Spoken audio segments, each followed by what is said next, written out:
y a quelque chose qui me chiffonne. Vous voyez? Pourquoi? Pourquoi? Pourquoi? Pourquoi? Bienvenue dans les Pourquoi de Natacha. Pourquoi appelle-t-on la mer Méditerranée ainsi? Son nom latin, Mare Mediterraneum, signifie mer au milieu des terres, et c'est à juste titre.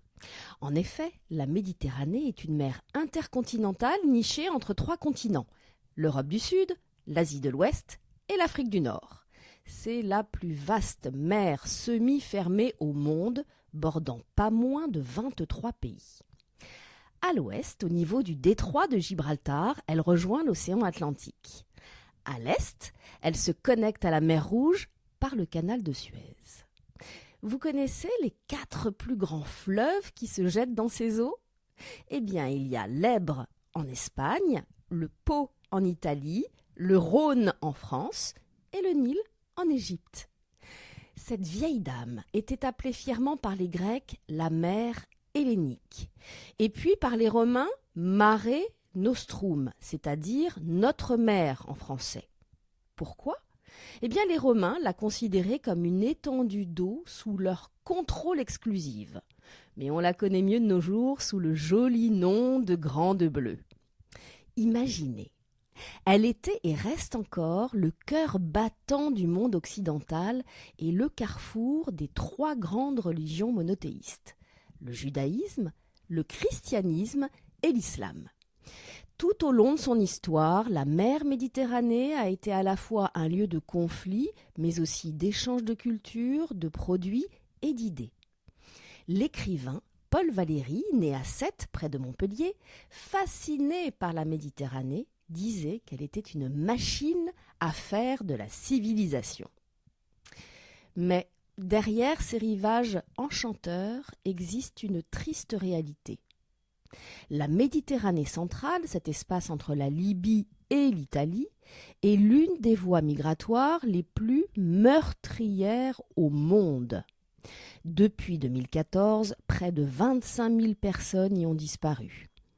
Un chiffre sous-évalué car il ne prend en compte que les corps retrouvés ou les témoignages concordants.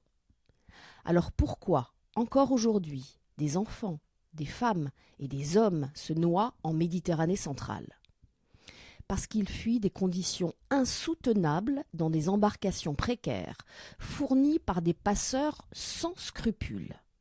Depuis fin 2014, c'est-à-dire depuis plus de 10 ans, les États bordant la Méditerranée ont arrêté leurs opérations de sauvetage en mer.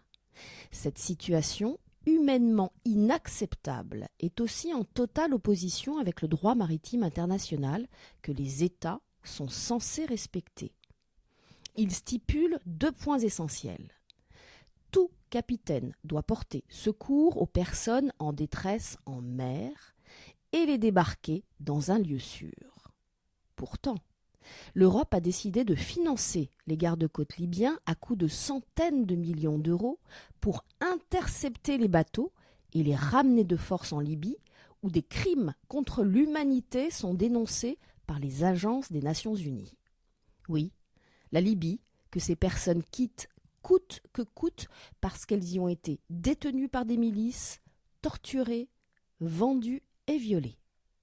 Alors certes, notre mer Méditerranée est incroyable de beauté, et ses fonds pouvant aller jusqu'à 5000 mètres de profondeur sont époustouflants. Mais on ne peut ignorer que l'indifférence de beaucoup font d'elle un cimetière silencieux, un miroir dans lequel se reflète le pire de nous. À bientôt pour de nouveaux pourquoi.